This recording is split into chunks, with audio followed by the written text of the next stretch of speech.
Hello, what's up? How's everybody doing? Doing my vlog. It's been a minute, and I want to catch everybody up on some stuff that's happening in my life and some stuff that I've recently became aware of, and stuff that's going on with my wedding coming up next month, and the good, the bad, and the ugly. Just continuing to document the journey. It's been a little bit since I've done a vlog, and definitely have some stuff on my heart that I want to share. So do me a favor, before I dive into it, drop me a comment. Let me know that you can see and hear me okay. I'm in my car. Sometimes the audio picks up, and sometimes the phone, so sometimes the audio can sound wonky, but let me know that you can see and hear me okay. And then feel free to leave me a comment about anything that I talk about or question. I'd be happy to. I go through all the comments and I try to answer everyone. So yeah, so without further delay, let me share with you this epiphany that I had the other day. So I was doing my quiet time. Well, actually, let me give you a little context. So lately, I haven't been creating a lot of content. I don't know if you guys have noticed, but I haven't been posting much. When I was, even in Costa Rica, when I was there, like, I think I did like maybe 1 or 2 podcasts, but I wasn't posting nearly as often. And when I went to the Ukraine, Netherlands, I barely shared there. I barely posted, barely was creating content.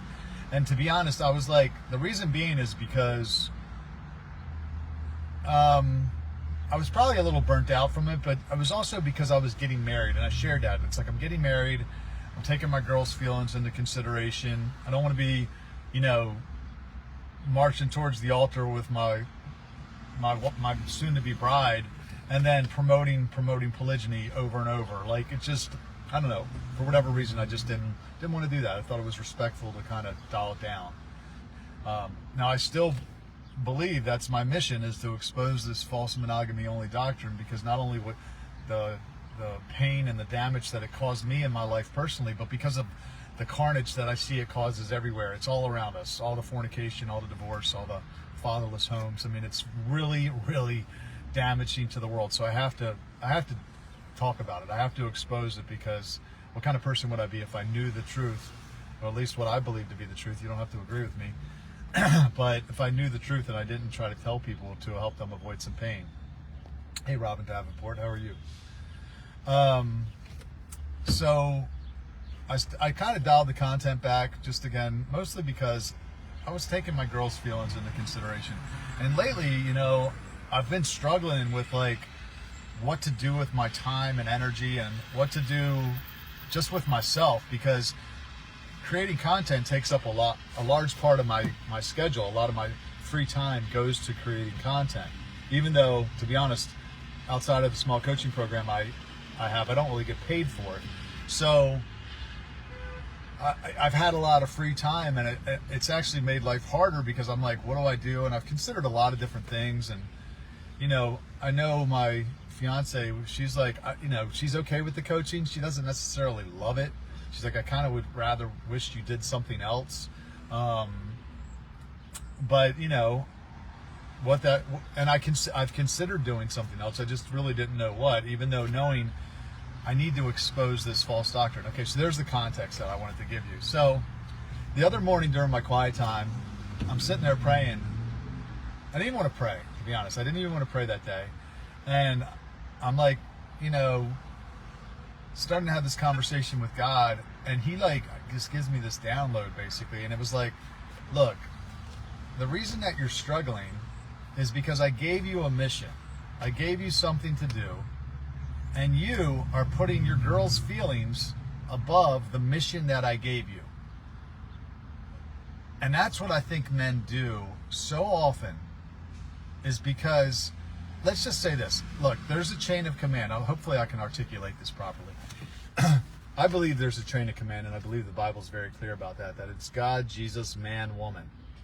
This is why men are driven by vision, mission, and purpose. We're hard workers. This is why we'll work until we have a heart attack and die, because we want to achieve. Women aren't wired like that. They're not. I'm not to say women aren't go-getters and all. They'll work hard, but they're more about a relationship. When a man dreams as a young, when he's young, he dreams of making millions of dollars and getting rich and accomplishing things. Women dream of getting married. Okay, now what happens is when you start putting one woman's feelings on top of God's mission for your life, that actually takes authority or superiority over the mission that God gave you, that usurps it messes up the chain of command. It messes up the natural flow of things. So, I was sitting there thinking, I'm like, I haven't been doing what God told me to do because I don't want to hurt her feelings. And I think so my situation is a little bit different because I believe that my mission is to expose this false monogamy-only doctrine. So, but take for example, it could be any mission. It could be you whatever it is, and if your mission could be more readily accomplished by having more than one wife, and I can make an argument for most men that's true, because women are helpmeets. That's what the Bible says. What does that mean? A helpmeet. Help the man meet his purpose. That's what women were created to do. Go back to Genesis. Adam got a job from God, take care of the garden, name the animals. Eve came along as a helpmeet. So if more than one helpmeet can help a man accomplish the mission that God gave him, and instead of actually making that happen, he puts that one woman's feelings, his first wife's, as an idol on top of God's mission. God is not honored with that. He's not going to say, good job, well done, my good and faithful servant. No, he's not. He's going to say, I told you to do something and I expected you to do it, however you needed to do it. So for me, I worked for CityFam for 8 years. I never took a paycheck. I spent thousands of my own dollars trying to make that grow. Everybody got paid except me. So it left me in a situation where I got this new mission and I don't have a lot of resources to make it happen. The one resource I could have is I could go out and marry more than one woman, probably right now if I wanted to. And those women could be helpmeets. They could help me meet my purpose. Certainly they would help me in my mission, because my mission is to expose the false monogamy-only doctrine. So if I'm living polygyny, of course, they would be a help to that. But also just help, with the course, I've wanted my girl to help me behind the scenes. I just want to brainstorm with her. Like, what if we did this? What if we tried that? Again, my mission is to help men achieve marriage, and women. Soon it'll be women too. Women that want to be married, helping them make it to the altar. But that's the whole coaching course is about helping people get married, helping men become more marriage material, and helping women do the same. So, I've wanted some help behind the scenes, helping me figure out what the coaching course could entail, helping the women in the coaching program become more marriage material. And she's been a little hesitant to do it, and I haven't asked her much. I haven't pushed her because I don't want to push it upon her. But again, I'm putting her feelings on top of God's mission for my life, and that is not something I believe that God honors. And I think men do that a lot, because just take it like a normal situation where maybe having a lot of kids, would help you. Maybe you're a farmer and having a bunch of kids would help you accomplish the mission. The mission God gave you was to farm. Okay, but a monogamous relationship, she can only have one kid a year at max. But you need to have, if you had 20 kids, you could do this job a lot better. You could achieve the mission a lot faster and a lot better if you had more kids. But you don't want to do that to her, because so you take her feelings and you put it on top of God's mission for your life. And I don't think, again, God honors that, because again, this is a tradition. It's a tradition. It's not a biblical mandate, regardless of what you've been told. If anybody wants to drop a scripture and prove me wrong, feel free, because it's not there. So, but people put this tradition on top of what I say truth, and it's supposed to be truth over tradition. If you think about it, like Jesus, when Jesus walked the earth, and I'm a little all over the place, so I'm not sure if I'm making sense, but I'm going to keep going. But when Jesus walked the earth, he was constantly challenging the religious establishment and letting them know all the stuff they were getting wrong. He was. Go back and read. And that was only 400 years after the Bible, the Old Testament was written. And now it's been over 2,000 years. You don't think we're getting some things wrong in a major way? Of course we are. So, you know, part of what I wanted to share today was I've been going to this small group for a couple of years on Thursday mornings. I'm not going to say the church because I don't want to embarrass them. But I've really enjoyed it. It's a great group of guys. But they're indoctrinated. They're bought into everything that the church teaches, and they don't question anything, like I didn't. Up until maybe a year and a half ago, I just believed everything hook, line, and sinker that I was being told and assumed it was all right. But yesterday, the leader of the group basically excommunicated me. He asked me not to come back, not to come around because of what I'm promoting with polygamy, with polygyny. And I was like, you haven't even researched this for yourself. You don't even know that it's sin, and yet you're telling me that I can't come back. And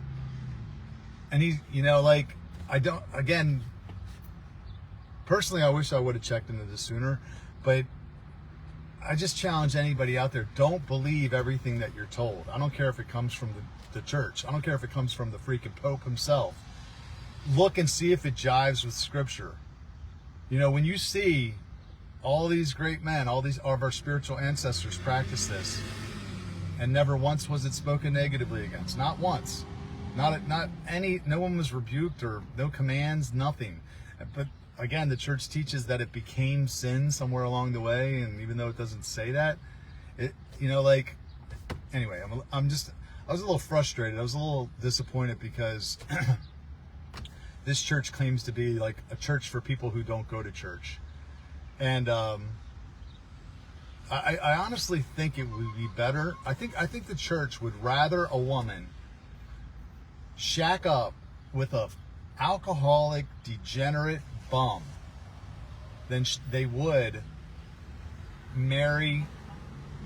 enter a plural marriage with a good, godly man that can lead that woman and her children closer to God. Isn't that crazy?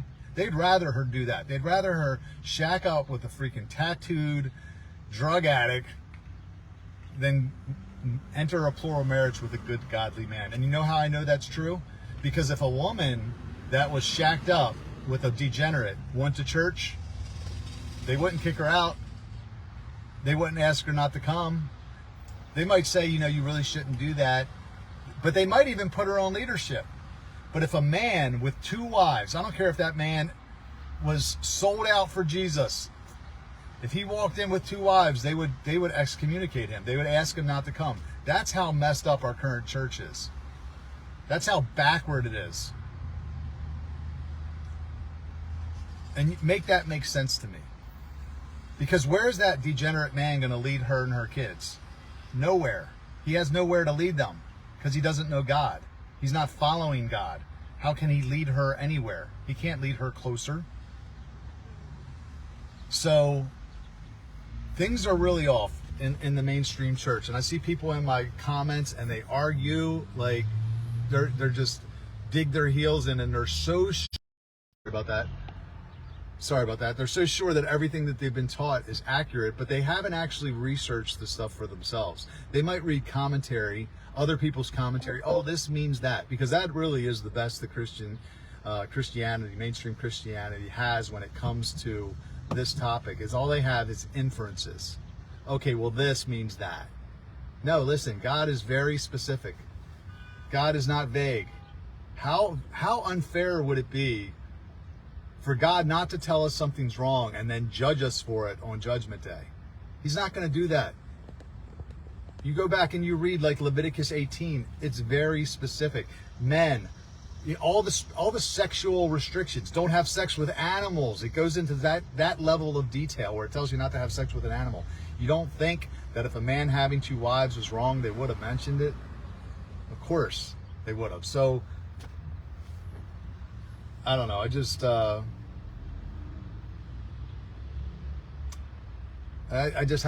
little frustrated, mostly about that small group issue, because I did enjoy going there, and I actually, when the guy reached out, I thought he was genuinely wanting to know the truth. So I sent him a bunch of information on it for him to research it for himself. And he didn't even read through it all, you know, from his own admission. He just was like surprised, and, you know, he's like, you know, asked me not to come around because I was promoting it. But it's just, you know, feminized churchians, and that's what the church is now. It's feminized. They're so, you know, bent out of shape about what the Bible says, what it actually says, or what it doesn't say, that they have to invent their own meanings, and they have to, you know, redefine words to make them mean things that they never said. And that's what I'm discovering through this last year and a half. It's been a really interesting process, because again, like I said, you know, when I made the decision to live for Jesus, I was all in, and I just believed everything that I was told. And I know there's a lot of people out there that'll hopefully a lot of people will watch this video, and you're doing the same thing, and you haven't researched it. You're just believing what you were told. You're just trusting them. And I'm telling you right now, you need to check things for yourself. Not just on polygyny, on everything. You know, I made a post the other day, and I said that you know, many men who are naturally inclined to polygyny, they're naturally wired to want polygyny, and there's a certain percentage of men that are just naturally polygamous. I was one of those guys, but because Christianity has so strictly tied monogamy to Christianity, even though the Bible never did, it makes it really hard for those men to follow Jesus, because they always feel like something's wrong with them. And many of them don't follow Jesus. I shared in a reel recently, like when I was a teenager, I knew that I wanted variety. I was girl crazy, whatever you want to call it. I was never shown an ethical path. It was either like, okay, live like a sinner, or try to, you know, be monogamous, and that's something that you're not. And I knew it. So I didn't follow God. I didn't even consider it, because I knew I couldn't do it. So like, tying Christianity to monogamy is nowhere in the Bible. Now, they're going to give you some horse shit verses that don't make sense, that have been changed along the way. 1 Timothy 3:12, deacons must be the husband of one wife, actually means first wife, means you can't be divorced. Think about that. You could be a man in leadership at a church. You could have divorced 5 of your wives. As long as you're in a monogamous marriage, you're good to go. You can be a leader. That's the most messed up thing I've ever heard. You're just divorcing women left and right. But as long as you're in a monogamous marriage and a husband of only one wife, you can serve on leadership. You're exemplary. No, you have to be married to your first wife. You couldn't have divorced her. You could have 3. It's fine. So we live in this really Greco-Roman influenced culture right now. Not, you know, society as a whole, but especially our church. And we have to get back to the roots. We have to go back to what's the word say. What is what did our ancestors do, our spiritual forefathers, how did they live? Because they were the people that were closest to it. That's what's really wild when you think about it, is these guys got the word directly from God. Now look at their lives. How did they live? Most of them were polygynous. Here we are thousands of years later, and we're going to try to say, oh no, two become one flesh, that meant monogamy. Moses wrote the damn thing, and he didn't even believe that. This is a guy that spoke face to face with God. He didn't even believe it. How are you going to say thousands of years later that he was wrong when he's the damn author? The whole thing is ludicrous, and I'm not going to stop talking about it. You know, to me, it's like, it's become, you know, my life's work. You know, this is what I'm gonna do. This is what I'm gonna, whether I get paid from it or not, it doesn't matter. I just, you know, there is certain costs that come into creating content, you know, like that you have to cover, video editors and things like that. That, for me, the only reason I really even have a coaching program, well, that's not true. That is one of the reasons, because I need to cover the cost for the time that's being spent. But I do want to help people get married. I think it'll fix a lot of the issues. You know, like we have to help, you know, put fathers back in the homes. That's the only way to fix this. And you know, as things get worse in the world, and the economy continues to crash, and wars continue to develop, the people that are going to be most disproportionately affected in all this crap is going to be women, because most of the women in the West, at least, have never lived through a real hard time, like war or a complete economic collapse. And when that happens, they're going to need men. And right now, there ain't many men stepping up to get married under monogamy only.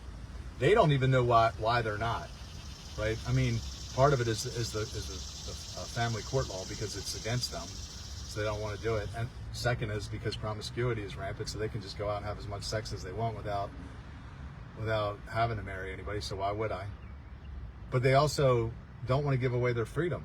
Why would I marry you, sign a contract, and then never be able to date or marry someone else, have sex with anyone else after that, when I can have all the benefits of marriage with none of the responsibility, none of the risk or responsibility associated? Why would I get married? That's what they're thinking. Well, what I would say to those men is, because it's a sin not to. It's a sin to have sex outside of marriage. But also, I would tell them about polygyny, because God's fine with it. And that really does change the game for men. It takes all the fear out of the decision. It's not like you're waiting for this one magical unicorn that's going to check all the boxes. You're just like, hey, you can make a pragmatic decision. I'm very in love with my girl, very much so. But there's still this fear associated with committing to one woman for the rest of your life, when the Bible never prescribed that for men. He never prescribed lifelong monogamy, not once. Go research it for yourself. Make your pastor explain it to you, and let him fumble around and try to find something that, oh, well, this is what this means. It's not there, bro.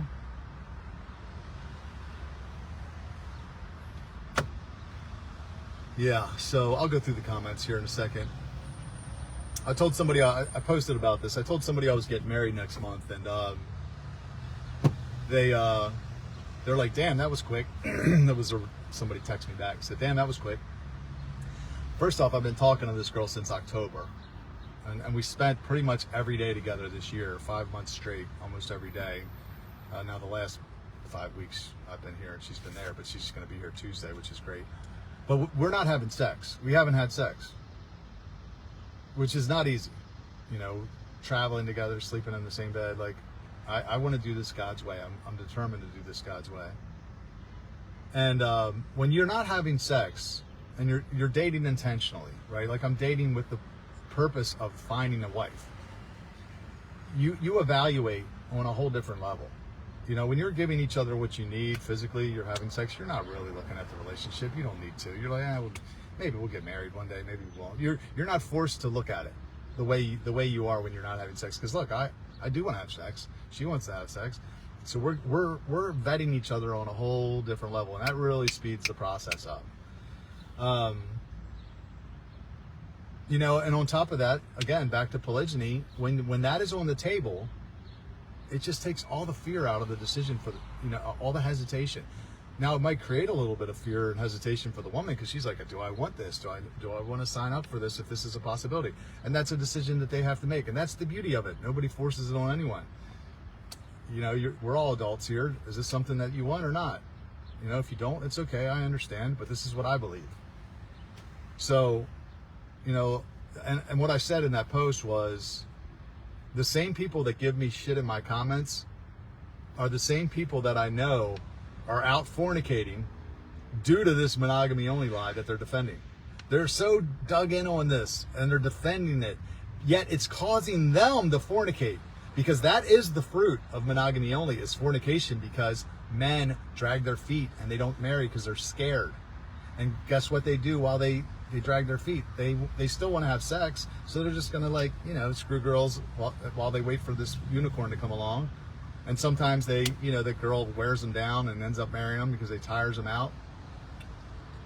But look, when you see that 85% of the divorces are being filed by women,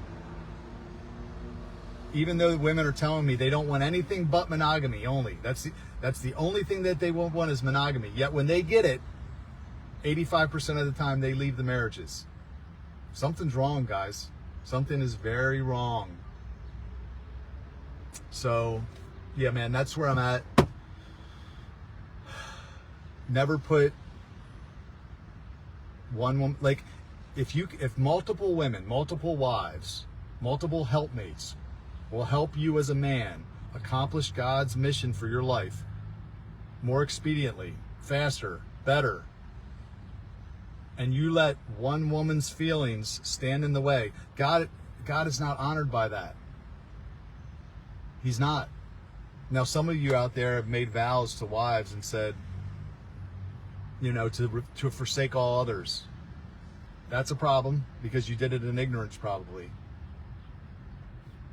And that's something you're going to have to wrestle with. I don't know. But for any of the guys out there that are single, you need to hear this, and you need to decide this for yourself. It's not going to make your life easier if you pursue this.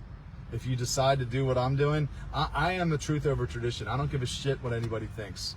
I'm not going to let your feelings or your opinions about me dictate how I live my life. I'm going to do what I feel is right for me, as long as God's cool with it, or what he's leading me to do, regardless of what you think. But it's not going to make your life easier. You will be excommunicated from churches and small groups and probably maybe family functions even, until we get this ship turned around. Because eventually, according to Isaiah 4:1, leading up to the millennial reign, when Jesus reigns on this earth for 1,000 years, it says, in that day 7 women will grab hold of one man to marry him and say, please take away our reproach. Please marry us to take away our reproach. So that's a future prophecy. That's something else. What does this mean, Pastor? Ask your pastor about that one, Isaiah 4:1. So the fact that more and more people are waking up to what scriptural marriage actually means, because more people are waking up to this, that tells me Jesus is close. He's coming back soon. And I just encourage people like Cyrus Carter. I see you out there, brother, in my comments. Thank you for that. Keep posting, dude. Keep being bold and sharing. This is a very important message. It's not just about polygyny. This is so much more than that. This is about salvation. This is about the gospel. There are men out there that are polygynists by nature that will not follow Jesus. They may go to Islam because they know they can't, because we have tied monogamy to Christianity. What in the hell does that have to do with anything? I mean, yeah, I get that you want people in obedience, but it's not disobedience. It's just marriage. You can be married to one person, multiple people, or you can be abstinent. Those are your choices. What you can't do is you can't divorce the people you marry, and you can't have sex with women that you don't plan to marry. That's what you can't do. But that's exactly what people do. If they choose door number 4 or door number 3 or whatever, like, oh, let me just hook up with girls. We're just talking, no, you're fornicating. So anyway, I'm not sure if this, I think I was able to kind of bring everything together there at the end. I know it was a little bit all over the place, but I don't know. If more women, another thought I had the other day, I was like, if more women had distaste, the same distaste for sleeping with men who weren't their husbands as they do for being in a plural marriage with a good, godly man that's going to protect and provide for her, we could probably get somewhere with this. Women are like, oh, what? I would never do that. What kind? That woman must have no self-respect. I'm like, look, if you're dropping your panties for a man that's not your husband, you don't have respect for yourself. And this is coming. I know I took advantage of that when I was, when I was sinning. I took advantage of women that didn't. Maybe, I don't know. Whatever. I was a beneficiary of women that did that. But who are you to judge? Because if you're having sex with a man that you're not married to, he has zero responsibility for you. He's not legally bound. He hasn't made any real intention, taken any action to communicate his intention of taking care of you. He might say, "Oh yeah, we're boyfriend and girlfriend. What are you in high school? Come on." And you're having sex with him? No. I'd think much higher of a woman that entered a marriage with a good, godly man, even if she was the 3rd or 4th wife, than I would for a woman that's fucking some guy that's her boyfriend. He's imprinting on you. He's leaving his DNA on you. And there's a high likelihood that you guys are not going to be together for the rest of your life. At least with a husband, you have that chance. I mean, you have to be pretty sure that you want to make that commitment if you're going to sign that marriage contract. and I'm not even advocating government marriage contracts because I don't believe in those, but making that covenant with God, let's just say.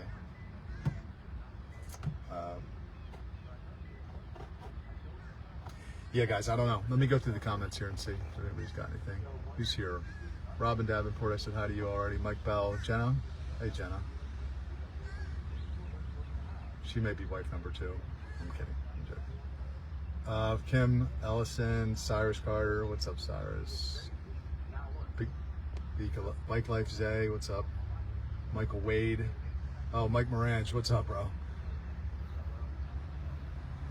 Michael Meisner. Carrie Mazalek. Cyrus said, amen on going back to our roots.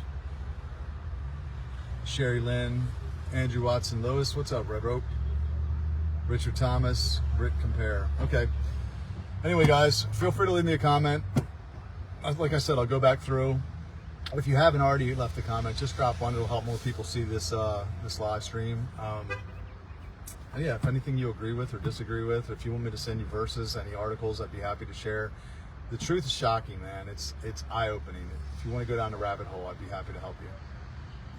All right, guys. Talk to you later. See you.